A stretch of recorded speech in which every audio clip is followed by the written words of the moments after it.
na solo. mu ngoog ñu jaajëfal ko bu wér a wér et vous restez en plateau avec nous léegi ñu daal di xuus ci chronique administration avec Assane Sina.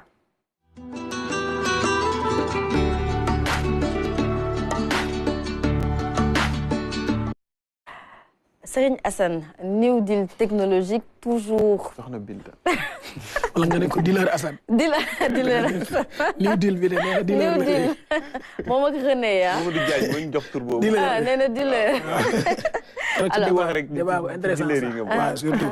te ba tey sax wàllum deal New Deal technologique boobee mi ngi au devant de l'actualité. waaw ndaxte ginnaaw ba nga xamante ne nii lancé nañ ko le 24 février bii ñu génn président de la république lancé ko liggéey bi day doog a tàmbali. dëgg la te kër yu mel ni Sénégal numérique dañ cee am cër bu mag a mag boo xam ne dañ ko cee war a am. ci liggéey bi. loolu nag moo taxoon ki nga xam ne mooy directeur général bu Sénégal numérique ñu koy wax Isidore Diouf. mu ñëwoon ak ñun ci yenn ci liggéey yooyu nga xam ne mooy xaar Sénégal numérique SA mi ngi ko amal ci bi muy dajee ak personnelu Sénégal numérique doon waxtaan ak ñoom ci New Deal technologique bi ci lu gën a yaatu ak tamit ci chantier yi nga xamante ne nii moom mooy yi nga xam ne moo gën a jàmp ñu war koo amal ci ba tey ci stratégie numérique boobu nga xamante ne nii ci fukki at yi lañ ko war a amal dañuy daal di déglu Isidore Diouf kon. Le New Deal, maintenant nos nouveaux contrats. Ça commence déjà avec nos partenaires pour leur dire que nous sommes là pour pouvoir définir notre feuille de route. Et maintenant, c'est vous qui venez nous assister par rapport à cela. Mais ce n'est pas l'inverse. Ce n'est pas à vous de définir notre feuille de route. Et ça, je pense que le ministère du numérique dans ce domaine-là pour justement définir la feuille de route de la gouvernance numérique. Ça, c'est le premier élément. Le deuxième contrat, c'est vis-à-vis des Sénégalais. Parce que l'unité plan, c'est pour les Sénégalais. C'est pour que les Sénégalais rentrent dans une nouvelle ère numérique. Et que nous en avons la capacité. Et je pense que la présentation que nous allons voir, nous montrerons que nous avons pleinement la capacité d'être au même niveau que le Rwanda, que le Kenya. Il suffit simplement de l'organisation, de la volonté, et surtout de l'abnégation des parties prenantes.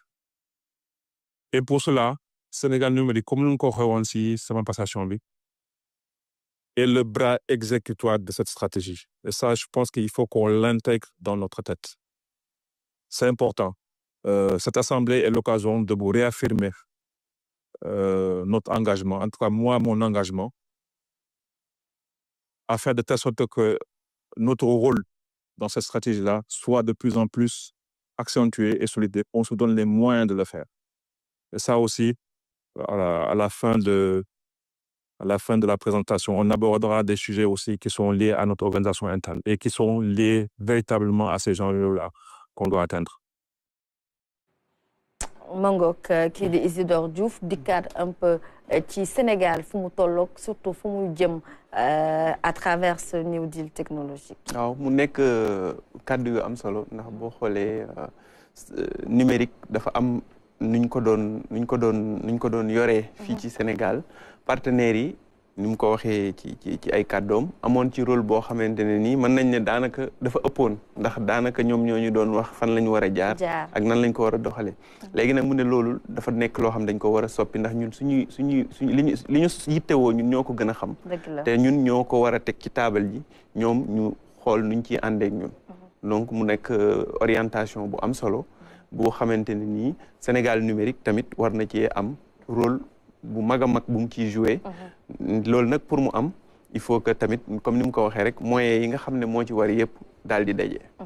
loolee am na solo Abdoul Aziz Bane gis nañu gannaaw buñ ko lancé le 24 février les acteurs surtout nag suñu waxee wàllum technologie xalaat forcément Sénégal numérique mi ñuy xar tànku tubéyam noonu la ngir doxal voilà vision boobee bu chef de l'État temps yëpp ñu ko koy wax surtout di ko fàttali surtout chaque fois nag mi ngi ciy dellusiwaat di dalal xelu sénégalais yi ci surtout njëg yi ak accessibilité bi ndaxte boo nekkee foog nga lemme wala nga kujaa jiyeen tey nii boo Koudia Diène moom fu mu nekkee diggante Tivaouane la ak Thiès. ak Thiès d'accord boo ñëwee tey sa téléphone ngay taal rek. nga xam ne di nga mën a am connexion maanaam connexion bu doy. courant bi la koy indil it doy. ndax nga mën a connecté ndax boo amul courant bu doy doo mën a connecté. am naa Sénégal numérique liggéey bu am solo la ci am lii directeur bi wax ni mooy bras armé bi fi mu ne nii ci moom la ñu war a mën a sukkandiku new deal technologie bi war a gën a mën a dox. Sénégalais bu ne mën cee gis boppam kenn ku nekk it foo ne. ci biir réew mi ak foo mënti toog soxla tey jii nii damay woo nit ci téléphone wala ma woo ko wala ñu yónnee ma sama extrait ma jot ci. Sénégal numérique moo ci war a mën a def tey jii xar tànk tubayam ba mel tey jii sénégalais bu ne mën a gis boppam. ci new deal technologie jàpp naa daal buñ ko gën a dooleel jox ko ay moyens ba mu layal ay bànqaasam ci biir réew mi yëpp. kenn ku ne di nga ci gis sa bopp. alors madame Monteye sûrement gis nga un peu lancement new deal technologique mais surtout njeexital bu ñu bëgg mu daal di am ci askan wi moo xam coppite ci këyit ñu yombalal la ko lool soo ko bëggee am ci wàllum administration ak fépp foo ne ci réew mi moo xamit création d'emploi. Effectivement, bon, c'est un sujet bon, man dama ci bokk parce que première stratégie Sénégal numérique ñun dañ ci liggéey lu bëri. Basculement à la télévision numérique, on faisait partie du CNN qui vient d'être renouvelé.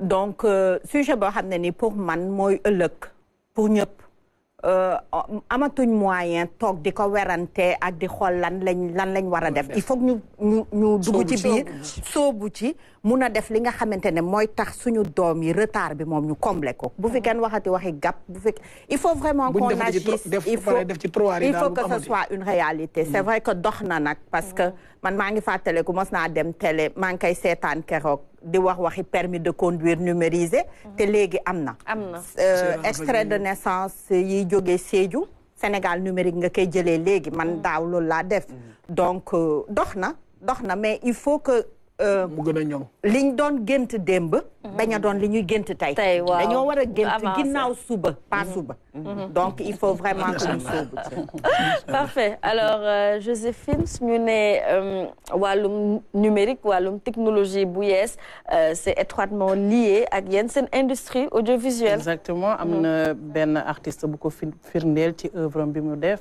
mooy Dip suma juumul lorsqu'on a fêté avec le président de la République les tirailleurs sénégalais il a fait un clip qui a été fait à travers l'intelligence artificielle donc le digital aussi c'est un monde que nous voulons bien être formés dedans parce que ça permet de nous vendre il y a le marketing digital qui permet de nous vendre il y a l'intelligence artificielle qui vient s'intégrer au tournage de films donc c'est un monde qui nous parle qui nous intéresse et qui nous disons donne la possibilité d'être encore plus créatif. Parfait surtout jamono ji bëgg nañu jëm ci wàllum science fiction ak yi ni mel alors Assane.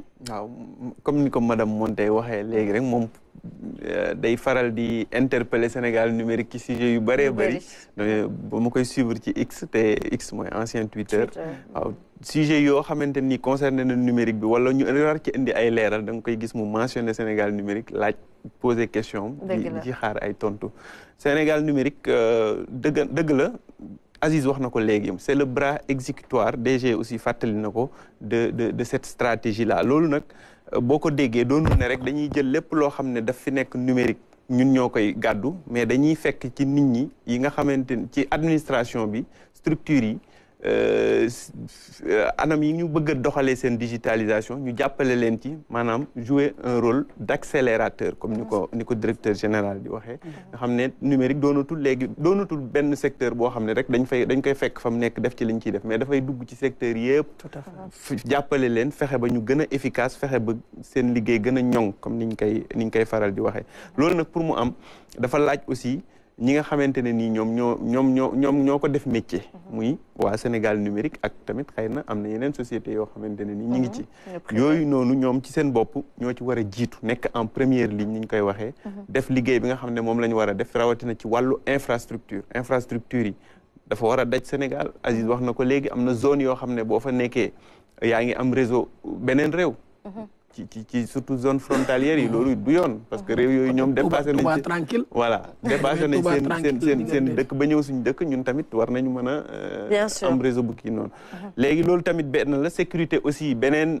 enjeu la boo xamante ne nii Sénégal numérique war na ci am taxawaay bu am solo ànd ci ak yeneen bànqaas yi nga xam ne ñoom lañ dénk wàllu woowu am na tamit yeneen ñaari aspect yoo xam ne mooy suñu deuxième élément bi sax muy ñi nga xam ne ñooy acteur madame Monté wax na léegi CNN bi nga xam ne dekkalaat nañ ko tànnaat yeneen membre yoo xam ne ñoo ci nekk mu nekk nag ñoo xam ne ñëpp nangul nañ leen cër bi ñu am ci wàllu numérique bi ñooñu la ñuy faral di wax les acteurs de l'écosystème du numérique am na liggéey bu ñu war a liggéeyandoo ak ñoom Joséphine wax na aussi intelligence artificielle léegi kenn mënatul wax numérique wala digitalisation ci jamono yi ñu toll te doo tudd intelligence artificielle ñaari fànn yooyu yëpp nag am na ay tontu yu ci directeur général bu Sénégal numérique andi ñu daal di koy déglu. Être en capacité d'avoir les data centers dédiés à l'IA avec une forte capacité. Parce que pour pouvoir faire de l'IA, il faut avoir vraiment il faut faire tourner des GPU et ça consomme vraiment beaucoup de capacité. Nous, au regard de nos moyens, je pense que le palier Kukuba arrive à ce niveau-là, ça va être entre guillemets à moyen terme. Mais néanmoins, je pense qu'il faut qu'on se lance dans cette stratégie de pouvoir même être en capacité de développer nous-mêmes nos modèles en mettant en place peu à peu nos infrastructures. Ça va prendre du temps pour y arriver. Mais surtout qu'on puisse bénéficier des modèles qui ont été faits par les GAFA, Google, Nvidia et autres, pour les adapter et pour les mettre au service de nos besoins. Sur ce sujet-là, je pense qu'il faudra être pragmatique. C'est que le temps qu'on monte en puissance, il nous faudra investir sur le long terme, certes, mais aussi être pragmatique pour pouvoir faire les bons partenariats et faire ce qu'on appelle les Q-Queens pour pouvoir justement bénéficier de ces solutions-là qui sont déjà éprouvées ailleurs. Donc là, on sait que nous avons un gros potentiel au niveau du Sénégal. On a un écosystème numérique dynamique. Je ne reste pas une semaine sans avoir des propositions de la part donc des acteurs pour leur présenter les solutions. Et ça, je pense que nous devons faire un peu plus d'efforts pour justement créer des hackathons dans lesquels on pourra laisser les pépites vraiment de l'écosystème, montrer ce qu'ils savent faire. C'est comme ça qu'on les découvre, c'est comme ça qu'on les accompagne, c'est comme ça qu'on les met en relation avec les financiers pour justement faire de telle sorte que leur projet soit mis en œuvre. Mangok suñu ñaareelu extrait bu ba tey directeur bu Sénégal numérique. waaw mu ngi noonu mu nekk kon ni ma ko waxee léegi rek cadre de gouvernance bi dafa nekk lu am solo tam ci numérique ndax bi ñu defee diagnostic ba génnee jafe-jafe yi nga xam ne moom moo taxoon xëy na fi ñu bëggoon egg ci stratégie bi egguñu fa.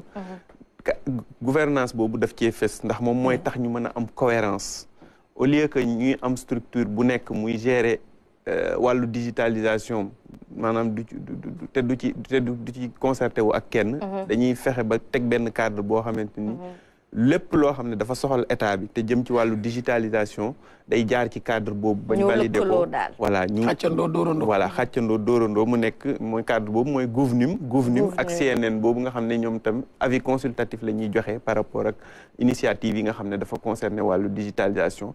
beneen aspect bi aussi mooy li nga xam ne moom la ñuy wax gestion du changement. parce que changement boobu tamit dafa am yeneen acteurs yoo xamante ne nii rôle bi ñu ciy joué dafa am solo muy waa administration bi. mën nga teg infrastructure yi mën nga développer application yi mën nga teg ay plateforme mais bu fekkente ne capital humain bi nekk ci ginnaaw adhéré wuñu yaakaar naa résultat yi nga soxla doo ko mën a am donc gestion du changement boobu aussi bokk na ci enjeu yi nga xam ne war nañ ko jël en compte ci stratégie New Deal technologique. New Deal technologique dara du leen ci umpo grâce à Assane Sine chaque semaine rek daañu ñëw topp bu baax a baax coppite wala chaque pas en tout cas yu yees yoo xamante ne daal di nañ koy teg et c'est tous les jeudis ici ci seen magazine Kinkeliba. Alors Assane ñu daal di lay jaajëfal bu wér a wér. jërëjëf waaye tamit di waa Sénégal numérique ñu ñëw sponsorisé administration. Alors mbokk yi léegi ñu jàll suñu ñaareelu gan.